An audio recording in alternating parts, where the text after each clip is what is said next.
ठीक है।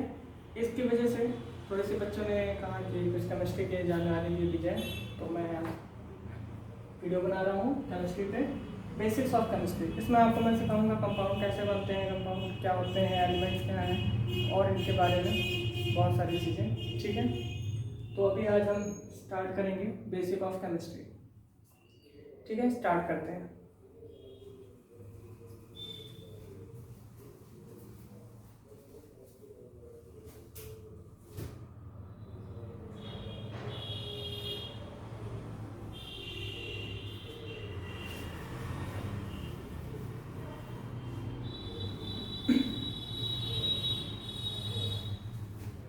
सबसे पहले हम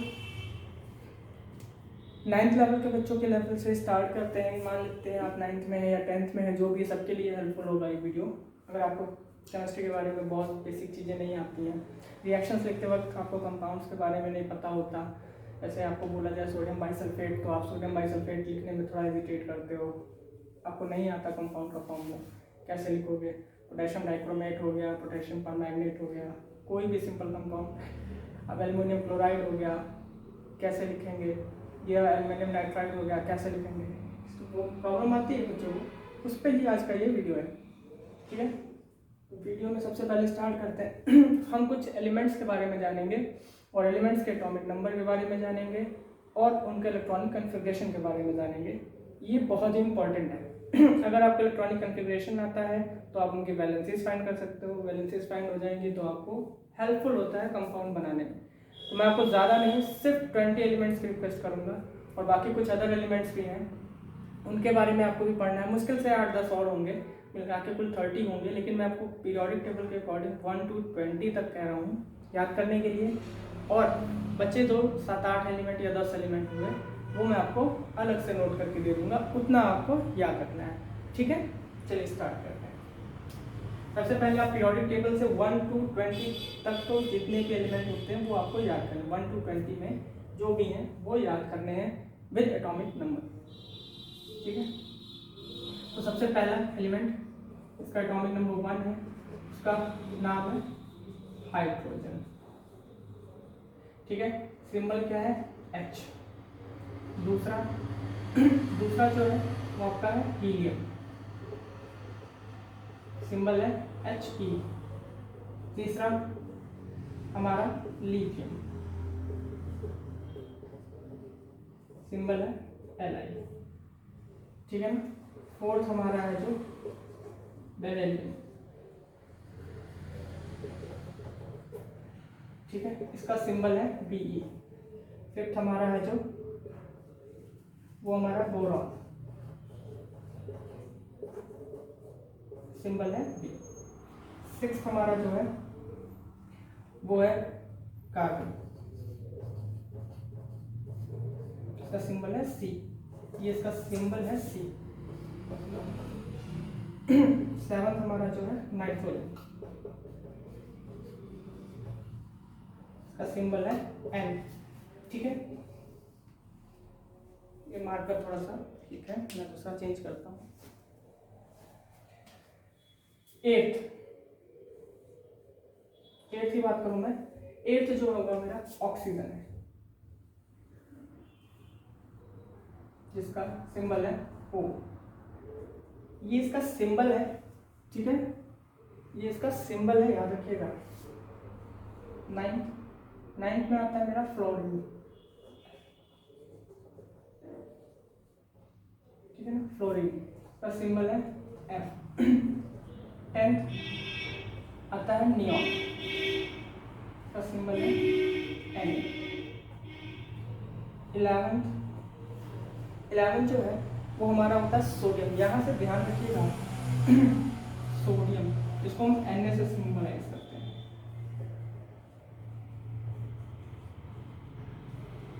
12 मैग्नीशियम,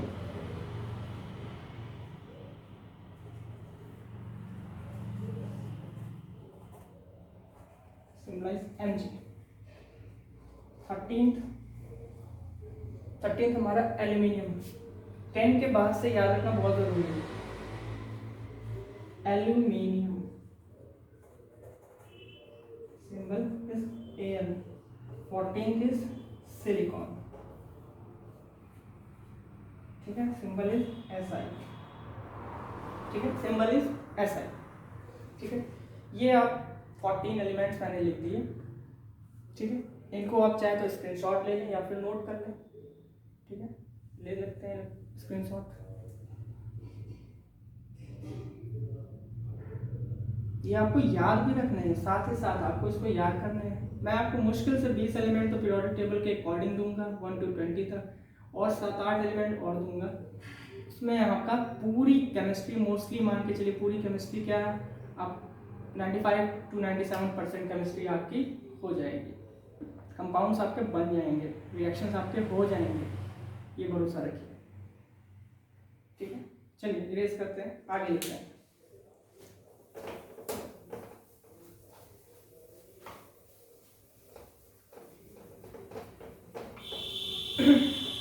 आगे का ये है 15 फास्फोरस, फास्फोरस है, सिंबल है P। 16 sulphur, symbol is S। 17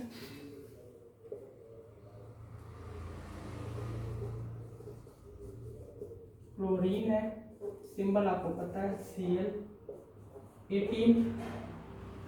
18 क्या है, noble gas, that is argon, symbol is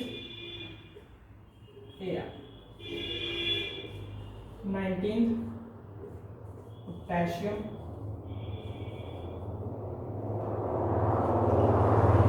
symbol is K। 20 आपका कैल्शियम।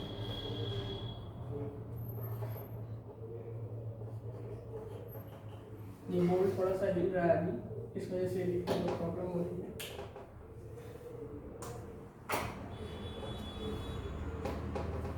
ठीक है। कैल्शियम, इसका सिंबल है Ca।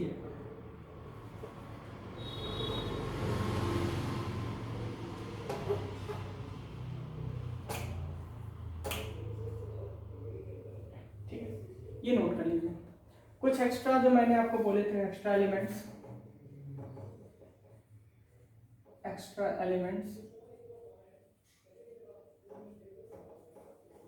एक्स्ट्रा में मतलब ये पीरियोडिक टेबल से ही हैं, लेकिन आपको इस सीक्वेंस में नहीं मिलेंगे कि आपको मैं एक सीक्वेंस बता दूं अब यहाँ से यहाँ तक लर्न कर लो तो आपको मिल जाएंगे। मैं आपको कुछ ऐसे बता दे रहा हूँ ठीक है, उनको याद कर लीजिएगा। जैसे कॉपर, ठीक है, मैं लिख देता हूँ 29 होता है कॉपर का, सिंबल Cu, ठीक है। फिर आता है सिल्वर, कॉपर के बाद सिल्वर, यहाँ नंबर लिखना है, सिल्वर, ठीक है। गोल्ड की भी वैसे बहुत ही कम जरूरत पड़ेगी, इसलिए गोल्ड भी अवॉइड करते हैं। आयरन ले लेते हैं, ठीक है, 26 आयरन, सिंबल Fe, ठीक है, Fe। और फिर आपको आयरन के अलावा बहुत ज़्यादा ज़रूरत पड़ेगी तो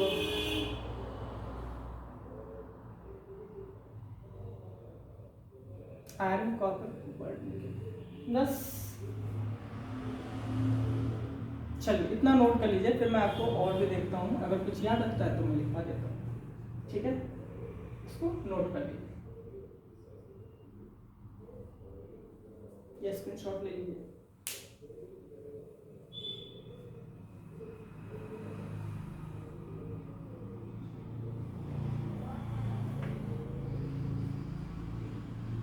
ठीक,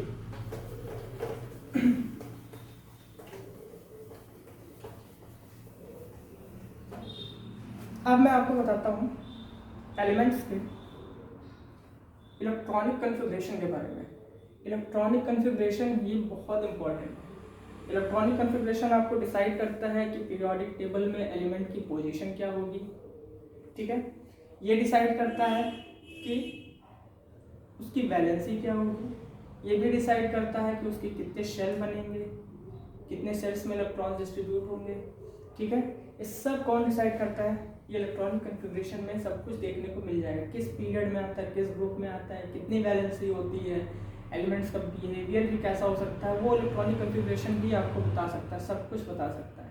तो मोस्टली इलेक्ट्रॉनिक कॉन्फ़िगरेशन पे ध्यान देंगे और इसको प्रैक्टिस करेंगे, इतना प्रैक्टिस करेंगे कि ये आपको मेंटली होने लगे, ठीक है। अभी तो हम यहाँ करके देखेंगे, लेकिन धीरे धीरे आपके दिमाग में ये बातें चलने लगे, इतनी प्रैक्टिस आपको करनी है, ठीक है। स्टार्ट करते हैं इलेक्ट्रॉनिक कॉन्फ़िगरेशन।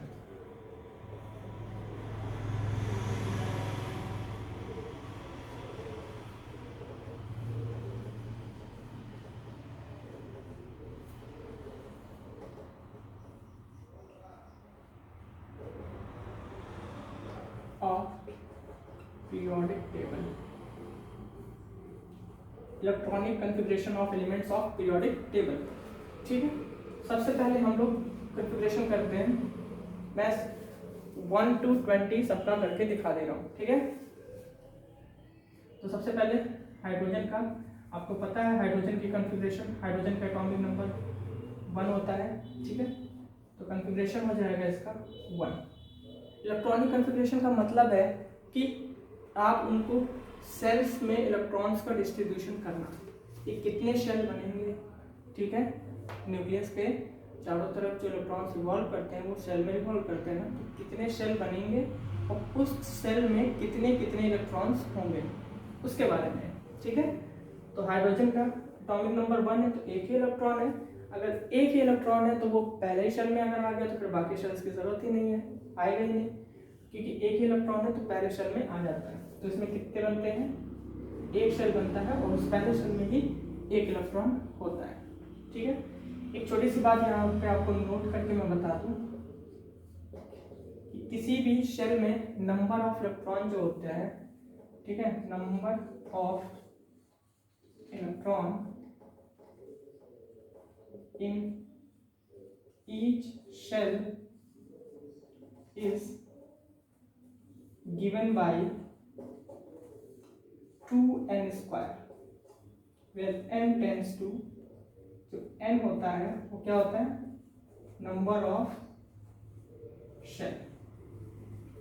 ये आपको नोट यहाँ पे ये दिया गया है कि किसी भी शेल में कितने इलेक्ट्रॉन होते हैं, वो कैसे डिसाइड करोगे आप, अपने मन से तो करोगे नहीं, तो उसके लिए रूल है, ठीक है, 2n स्क्वायर, ठीक है। ये सब आपको 11th में पढ़ने को मिलेगा कि कहाँ से ये बना, कैसे, किसने दिया, सब आपको मिलेगा, ठीक है। तो आपको 11th में, यहाँ पे मैं बहुत ज़्यादा 11th की चीज़ें नहीं डालूंगा, क्योंकि 11th की चीज़ों को डालने की वजह से ही आपको ये सारी चीज़ें समझ में नहीं आती, क्योंकि आपको बहुत हाई लेवल पे ये चीज़ दी जाती है। क्लासेस में आपके साथ यही दिक्कत है, आपके स्कूल्स में क्लासेस में आपकी यही दिक्कत होती है आपको समझ में ना आने का, क्योंकि वहाँ पे आपको फुल डिटेल देने की कोशिश की जाती है। फुल डिटेल का मतलब ये है कि आपको सिर्फ वो 12th लेवल की चीज़ें ही बता दी जाती हैं, 11th लेवल की चीज़ें, जो कि आपको भी बेसिक नहीं आता है, बेसिक में ही आपको रहना है, आप धीरे धीरे आगे सीख जाओगे, ठीक है। तो number of electron in each shell is given by 2n square, यानी किसी भी शेल में कितने इलेक्ट्रॉन्स होंगे वो कैसे डिसाइड होगा, 2n स्क्वायर से। किससे डिसाइड होगा, 2n स्क्वायर से, ठीक है। n क्या है, कि नंबर ऑफ शेल, जैसे आपने पहला शेल चाहिए तो n बराबर 1 होगा, दूसरे शेल में चाहिए तो n बराबर 2 होगा, तीसरे शेल में चाहिए तो n बराबर 3 होगा। जैसे यहाँ पे अगर हम लोग n इक्वल टू 1 लेते हैं तो इलेक्ट्रॉन्स कितने हो जाएंगे, 2n स्क्वायर, मतलब 2 इंटू 1 का स्क्वायर, मतलब 2 इंटू 1 मीन्स 2, 2 इलेक्ट्रॉन होने चाहिए पहले शेल में। अगर हम लोग यहाँ पे n इक्वल टू 2 ले लें तो क्या हो जाएगा, तब ये फॉर्मूला इस तरह काम करेगा, 2 का स्क्वायर, और ये होगा 2 इंटू 2 का स्क्वायर 4, तो ये हो गया 8, यानी दूसरे शेल में कितने इलेक्ट्रॉन्स होने चाहिए, 8 होने चाहिए। यहाँ पे कॉन्फ़िगरेशन करते वक्त हम इसी चीज़ का ध्यान रख के डिस्ट्रीब्यूशन करेंगे, ठीक है। दूसरा लेते हैं हीलियम। हीलियम क्या है, इसका एटॉमिक नंबर 2 होता है, अभी बताया आपको। तो कन्फिग्रेशन, पहले शेल में कितने इलेक्ट्रॉन आएंगे, क्योंकि पहले शेल में कितने इलेक्ट्रॉन्स हो सकते हैं, आप यहाँ n = 1 रख के चेक करो, तो मैक्सिमम हो सकते हैं, वो नंबर ऑफ मैक्सिमम इलेक्ट्रॉन है, ठीक है ना। यहाँ पे आप पढ़ा लो एक चीज, maximum electron, number of maximum electron in each shell is given by 2n²।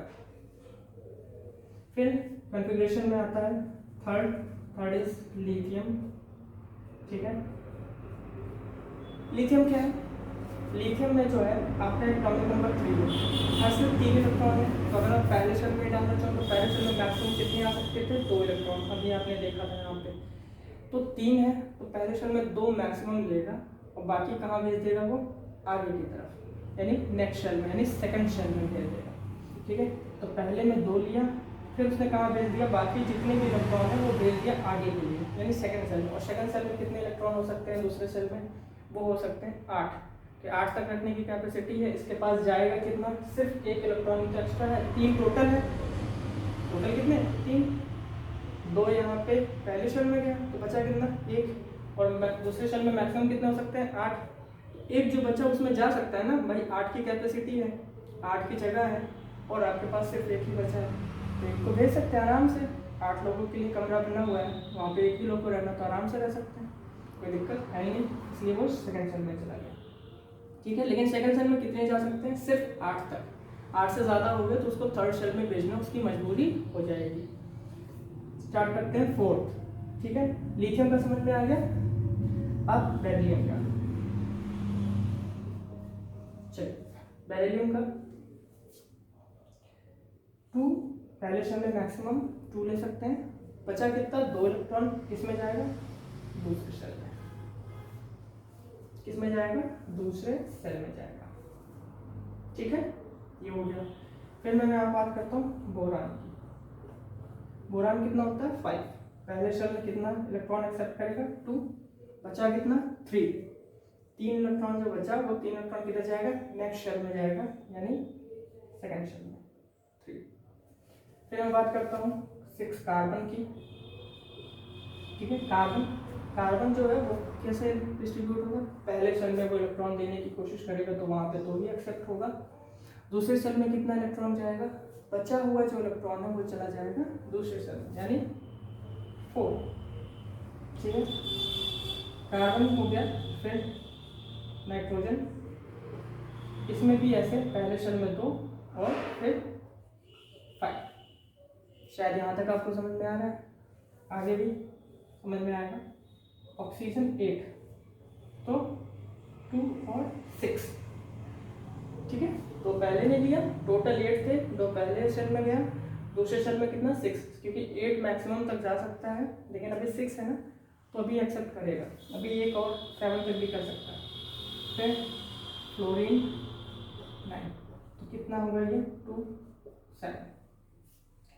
अब बात आएगी नियॉन 10 की, यहाँ पे ध्यान देना है, नियॉन हो गया तो इसने 2 एक्सेप्ट किया और ये 8।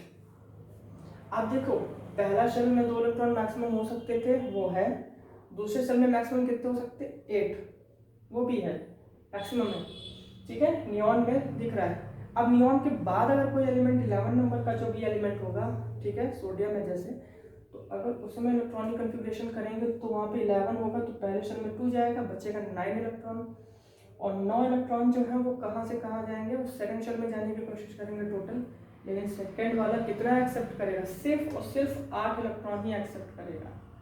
तो अभी 9 थे, बचे 8, 8 में आपने एक्सेप्ट कर लिया, तो 1 कहाँ जाएगा, फिर वो 1 जो है फिर वो नेक्स्ट शेल में एंटर करेगा, किसमें एंटर करेगा, नेक्स्ट शेल में एंटर करेगा, ठीक है।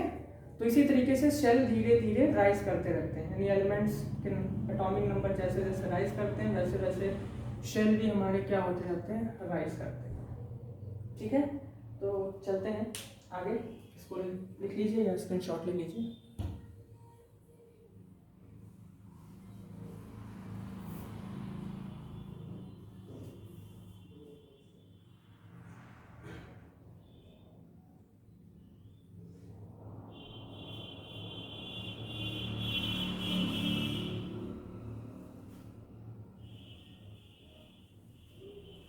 चलिए हम आगे भी करते हैं, 20 तक हम करेंगे।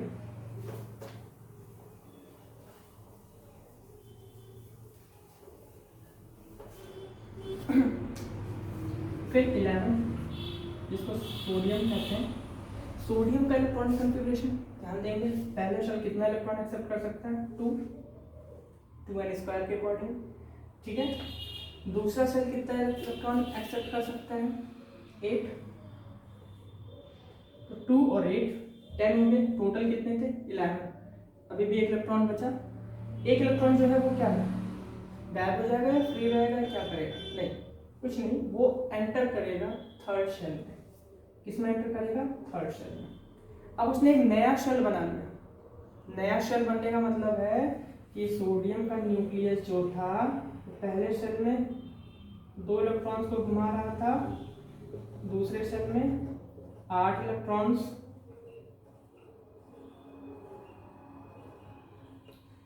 थे, और तीसरे शेल में भी उसके 1 इलेक्ट्रॉन आ गया है, यानी उसने तीसरा शेल बना लिया है, ठीक है।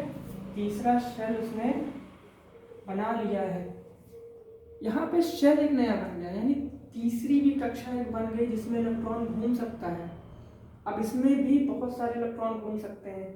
अगर मैं चेक करना चाहूँ कि तीसरी कक्षा में कुल कितने इलेक्ट्रॉन घूमेंगे तो मैं यहाँ पे n = 3 रख सकता हूँ। n = 3 तो फॉर्मूला टर्न्स कर जाएगा 2 × 3 पावर 2 के लिए 2 × 3 का पावर 2 कितना 3 पावर 2 is 9, तो 9 हो गया, और 9 2 × 15, यानी कुल कितने इलेक्ट्रॉन आ सकते हैं थर्ड शेल में, 18 तक आ सकते हैं। ध्यान रखिएगा, नंबर ऑफ इलेक्ट्रॉन्स बढ़ गए, ठीक है, बट 18 तक तो आ सकते हैं, ये बात तो सही है। लेकिन आपको छोटी सी एक बात समझनी होगी कि किसी भी शेल में नंबर ऑफ इलेक्ट्रॉन जो होते हैं वो 2n² से डिफाइंड होते हैं, लेकिन यहाँ पे डिपेंड करता है उसका एनर्जी लेवल। तो शेल की एनर्जी लेवल क्या है ये डिपेंड करता है कि वो कितने इलेक्ट्रॉन रखेगा। ऐसे तो आपको थर्ड शेल में कितने जाने चाहिए, 18। अभी यहाँ पे आगे बढ़ के आपको 18 ना मिलेगा, वो 8 से आपको चेंज करके आपको फोर्थ शेल बना देगा। 8 इलेक्ट्रॉन तक ही एक्सेप्ट करेगा, उसके बाद वो फोर्थ शेल बना देगा, आगे भी मिलेगा, ठीक है। उसका रीज़न क्या होगा, रीज़न यही होगा कि यहाँ पे एनर्जी लेवल की भी बातें आती हैं। अब ये चीज़ें आपके 9th और 10th के सिलेबस में नहीं है, जो आपको समझाया जाए कि क्यों ऐसा होता है, किस शेल में कितने इलेक्ट्रॉन्स के समय कितने इलेक्ट्रॉन्स के प्रेजेंट होने पे क्या एनर्जी लेवल रहती है, ये सब बातें हैं 11। आप जब 11th में जाओगे तो आपको ये सब चीज़ें सिखाई जाएंगी, एनर्जी लेवल क्या है, कैसे कैलकुलेट करते हैं, कहाँ पे क्या आता है। बहुत सारे SPDF रूल आ जाता है, उनके अकॉर्डिंग इलेक्ट्रॉनिक कन्फिग्रेशन होता है, तो वो सब वहाँ की बात है। लेकिन यहाँ पे समझने के लिए आपको यहाँ तक ही सीमित रखना है, और यहाँ के लिए जो सीमित चीज़ें आपको बताई जाएंगी उनसे आपका पूरा का पूरा सिलेबस कवर हो जाएगा विदाउट एनी डाउट, ठीक है, विदाउट एनी डाउट, इस बात को ध्यान रखना। सोडियम, ठीक है। अभी मैं यहाँ पे करता हूँ आगे, ठीक है। यहाँ पे 18 तक पहुँचेंगे थर्ड शेल में, तब देखते हैं क्या दिक्कत आती है। 18 तक जाएगा ही नहीं, 8 के बाद वो रिलीज कर देगा। मैग्नीशियम 12 होता है, कन्फिग्रेशन आएगा 2, पहला शेल 2 ही एक्सेप्ट कर सकता है, दूसरा 8, तीसरा बचा 2 इलेक्ट्रॉन एक्सेप्ट करेगा, 2 और 8 के 10 हो गए, 12 इलेक्ट्रॉन टोटल थे, बचेगा 2 आपका थर्ड शेल में एंटर कर जाएगा। मैग्नीशियम के बाद आपको एल्युमिनियम 13 हो जाएगा, 2 8 3, ठीक है। फिर आपका आता है सिलिकॉन हो गया 14, ये आपका 2 8 4। फिर आपका आता है फास्फोरस 15 हो गया, 2 8 5, ठीक है। फिर आपका आता है सल्फर 16, ये आपका हो गया 2 8 6। फिर आपका आता है क्लोरीन 17, ये आपका हो गया 2 8 और 7, ठीक है। फिर यहाँ पे आता है, देखो यहीं से मैं बताने जा रहा हूँ जो मैं अभी 5 मिनट पहले यहाँ पे जिक्र कर रहा था सोडियम के बाद, वो यही चीज़ थी। यहाँ से आपको थोड़ा सा डिस्टर्बिंग दिखेगा। आप कहोगे कि थर्ड शेल में 18 इलेक्ट्रॉन तक जा सकते हैं, तो उसमें हम सारे इलेक्ट्रॉन्स क्यों नहीं भेज रहे हैं? पहले में रखने के बाद, दूसरे में रखने के बाद जो बचा हुआ इलेक्ट्रॉन है वो सारे के सारे थर्ड में क्यों नहीं जा रहे हैं? वो यहाँ के बाद से ब्रेक होना चालू हो जाएगा। रूल ब्रेक क्यों होगा? वो ब्रेक नहीं होता है, वो डिपेंड करता है फिर एनर्जी लेवल पे। अब एनर्जी लेवल पे डिपेंड करता है, ठीक है, शेल्स की एनर्जी लेवल पे डिपेंड करता है। इसलिए आपको ध्यान देना है कि जो मैं आपको बता रहा हूँ वो वैसे ही पढ़ना है। आप एनर्जी लेवल के कॉन्सेप्ट सीखने के चक्कर में अगर पढ़ जाओगे तो आपको ना 9th की चीज़ें समझ में आएंगी, ना 10th की समझ में आएंगी, और रही बात जो 11th की, वो शायद ही आपको समझ में आ जाए। ठीक है, इसलिए ध्यान दो, जिस क्लास में आप हो उस लेवल तक की पढ़ाई करो। आपको उसी के लिए सिलेबस बनाया जाता है, उसी के अकॉर्डिंग किया जाता है। आप उतना पढ़ लो, आपको कोई डाउट नहीं क्लियर होगा, मतलब कोई डाउट नहीं होगा, सारे डाउट्स क्लियर हो जाएंगे और आपको हायर लेवल में ये सब बातें समझ में आने लगेंगी धीरे धीरे, क्यों ऐसा हुआ था, क्या हुआ था, सब आएगा। अभी चलते हैं, यहाँ पे एक्सेप्शन आने के लिए बात ही है, इसलिए मैंने थोड़ा सा रोक के आपको डिस्कशन किया।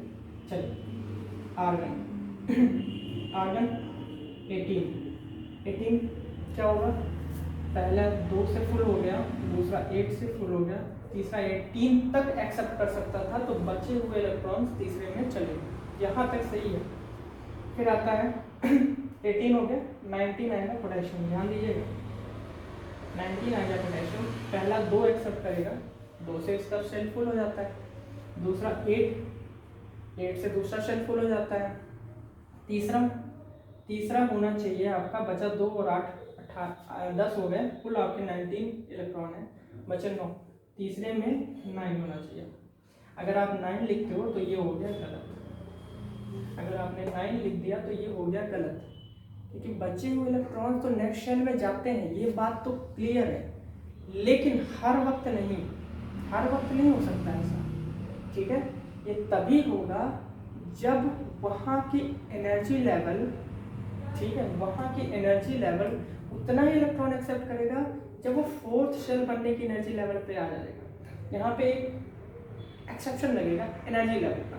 अब मैं यहाँ पे ज़्यादा डिस्कस नहीं करूँगा, क्योंकि एनर्जी लेवल आपको बताऊँगा कि 3rd शेल की क्या होती है, फिर 4th शेल की क्या होती है। आपको फिर दिखाई देगा कि 4th शेल की एनर्जी लेवल कम होती है, ठीक है, और फिर 3rd शेल की एनर्जी लेवल क्या होती है, तो कंपैरिजन करके फिर इलेक्ट्रॉन डिस्ट्रीब्यूशन होगा। ये सारी बातें हम यहाँ नहीं सिखाने वाले, क्योंकि ये 11th का लेक्चर तो है नहीं, ठीक है। तो मैं आपको बताऊं कि डिस्ट्रीब्यूशन कैसे होगा, तो पूरा डिस्ट्रीब्यूशन मैं आपको दिखा दे रहा हूँ। पहले में जाएगा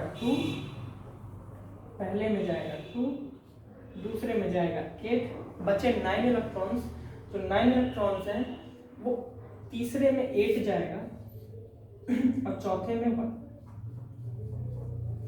ये याद रखना, ये पोटेशियम से है, 18 तक सब कुछ सही चलता है, पोटेशियम से चेंज हुआ।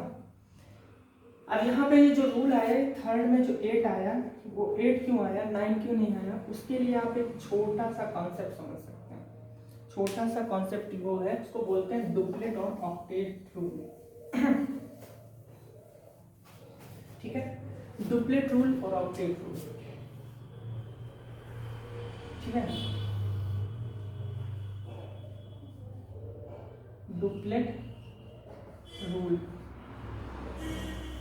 डुप्लेट रूल क्या है और ऑक्टेट रूल क्या है?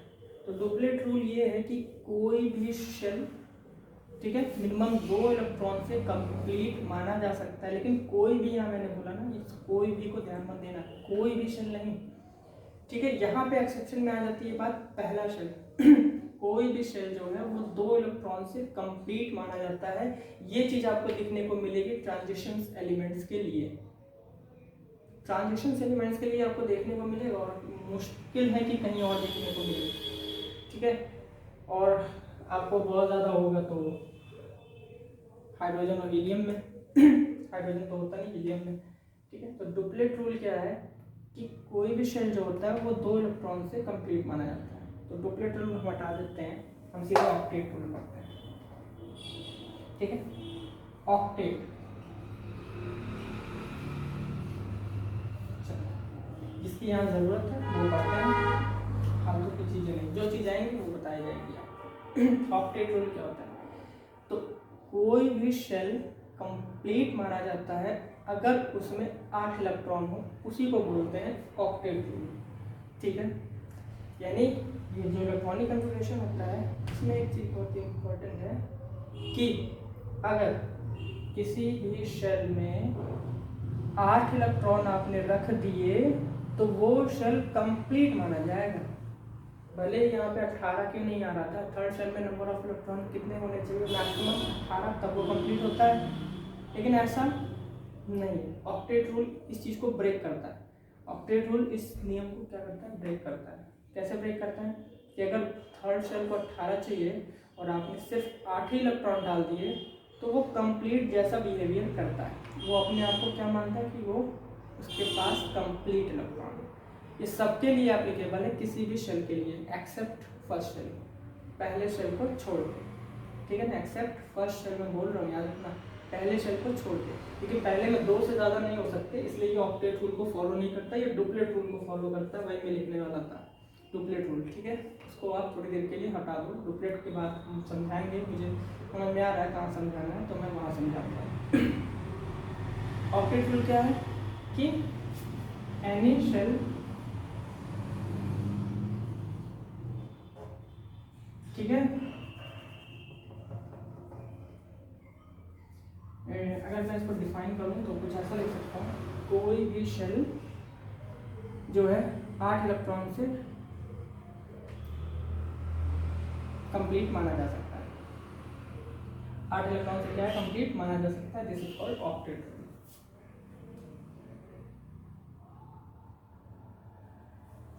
ठीक है, तो मैं लिख दूँ कि छोड़ दूँ? जगह नहीं है इसलिए मैं नहीं लिख रहा हूँ, तो मैं सोच रहा हूँ इरेज करूँ कि जगह नहीं है इसलिए लिखूँ, तो रूल बाद में लिखा दूँगा। मैंने आपको समझा दिया ऑक्टेट रूल क्या है। यहाँ पे लगता है ऑक्टेट रूल, याद रखिएगा, मैं यहाँ लिख दूँगा कि ऑक्टेट रूल के वजह से ऐसा होता है। फिर आता है कैल्शियम 20 और ये हो गया 2 8 8 2। आप करके देखिए, पहले शेल में 2 से कंप्लीट, दूसरा 8 से कंप्लीट, तीसरे में 18 होने चाहिए, लेकिन फिर वही है कि 18 पूरे होंगे तो ये एक्सेप्ट करता है, नहीं करता है। क्यों? क्योंकि जब इसमें 10 11 12 इलेक्ट्रॉन्स फिल किए जाते हैं तो इसकी एनर्जी लेवल लो हो जाती है और फोर्थ शेल की एनर्जी लेवल हाई होने लगती है। ठीक है, तो फोर्थ शेल की एनर्जी लेवल हाई हो जाती है, तो जिसकी एनर्जी लेवल हाई है वो पहले एक्सेप्ट करेगा इलेक्ट्रॉन, तो वो उसमें से थर्ड शेल से वो खींच लेता है। अब मैं एनर्जी लेवल की थोड़ी सी डिस्कशन यहाँ कर ही दे रहा हूँ कि वो खींच लेता है और वो 2 इलेक्ट्रॉन यहाँ से एक्सेप्ट करता है, क्योंकि डुप्लेट का रूल क्या करता है कि वो कंप्लीट माना जाता है 2 से, तो यहाँ से डुप्लेट रूल चालू हो जाता है। और आपको पता होना चाहिए कि 20 केल्विन के बाद से जो आपके पीरियोडिक टेबल में ट्रांजिशन एलिमेंट्स होते हैं, ठीक है, 3b से लेके 2b तक, ठीक है, आप देखना बीच में ब्लू कलर से एलिमेंट होते हैं जो बीच में होते हैं, जिनका कॉलम थोड़ा सा छोटा होता है, ठीक है, वो आप देखोगे कि वो 21 से लेके 30 वाले जो होते हैं, ऐसे समझ लो, तो उनका जो इलेक्ट्रॉनिक कन्फिगरेशन करोगे उसके मोस्टली आउटर मोस्ट सेल में कितने आएंगे? 2 इलेक्ट्रॉन। मोस्टली कह रहा हूँ क्योंकि वहाँ पे वेरिएबल वैलेंसी मिलती है इसलिए, वरना सबके हो सकते थे। ठीक है, वेरिएबल वैलेंसी मिलती है, तो आउटर मोस्ट सेल में कितने इलेक्ट्रॉन्स आएंगे? 2 इलेक्ट्रॉन। तो ज़्यादा मत एंटर करो, बहुत डेप्थ में जाओगे तो कंफ्यूजन क्रिएट करोगे खुद से, और आपको बेसिक्स सीखना है, तो बेसिक्स में इतनी बातें हैं कि ये कन्फिगरेशन आप इसको ध्यान रखिए। 20 में आपके याद आने, थर्ड में क्या होता है, वो 18 एक्सेप्ट ना करके एनर्जी लेवल 4 सेल की बढ़ जाती है, तो फोर्थ वाला एक्सेप्ट करना चालू कर देता है, क्योंकि 8 से कंप्लीट कोई भी शेल हो सकता है, इसलिए मैंने थर्ड शेल को 8 रख के कंप्लीट कर दिया है। वो खुद से रखता है, मैंने नहीं किया है, वो खुद से ऐसा होता है। ठीक है, तो ये बात हो गई 20 एलिमेंट्स की। इलेक्ट्रॉनिक कन्फिगरेशन सीख लिया। अब यहाँ पे मैं इस वीडियो को क्लोज कर रहा हूँ, ठीक है, और फिर मैं एक नया वीडियो बनाता हूँ जिसमें आपको मैं सिखाऊंगा कि पोजीशन कैसे डिसाइड करते हैं एलिमेंट्स की और उनकी वैलेंसीज कैसे निकालते हैं। ठीक है, ये मैं आपको बताता हूँ, और फिर उसमें हम लोग सीखेंगे उसके बाद कंपाउंड का फॉर्मेशन। ठीक है, thank you, all the best, thank you. और प्रिपरेशन करिए, आपको शायद मैं इसलिए ऑल द बेस्ट बोल रहा हूँ क्योंकि आपको केमिस्ट्री समझ आने वाली है इसके बाद। अब आपको केमिस्ट्री में कोई दिक्कत नहीं होने वाली है। आप कंपाउंड्स खुद से बनाओगे, खुद से आपको नाम बोला जाएगा, सिर्फ आप कंपाउंड लिख के दिखाओगे। उसमें किसी भी एलिमेंट के साथ कोई दिक्कत नहीं होगी। ये भी नहीं दिक्कत होगी कि आपको नंबरिंग कैसे करते हैं। जैसे आपको पता है कि सोडियम सल्फेट में सोडियम 1 रहेगा, 2 रहेगा, या सल्फेट की वजह से क्या लगाना उसके साथ नंबर जो आप लगाते हो, वो आपको कंफ्यूजन नहीं होगा। ठीक है, ये सब डिपेंड करते हैं बैलेंसेज। ठीक है, क्लियर करते हैं। तो आप इतना लर्न करिए, इतना पढ़िए, उसके बाद मैं आपको एक नेक्स्ट वीडियो देता हूँ इसके आगे का, और उसमें आपको आगे की बात बताता हूँ। Thank you.